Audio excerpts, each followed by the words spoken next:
ईद Mubarak Mubarak ईद Mubarak.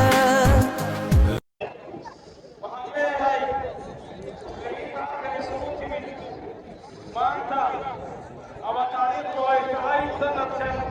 kun afar boqol iyo afar iyo afartanka hijrada rasuulka calayhi salaatu wasalaam waxaan leeyahay anigoo ku hadlaya magaca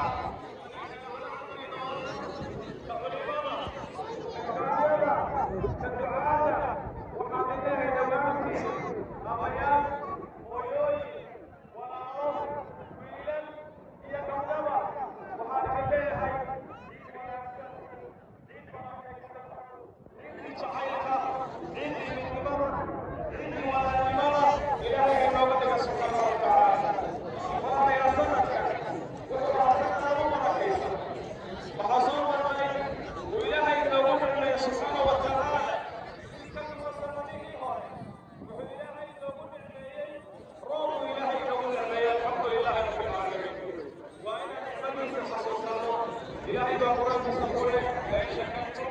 لا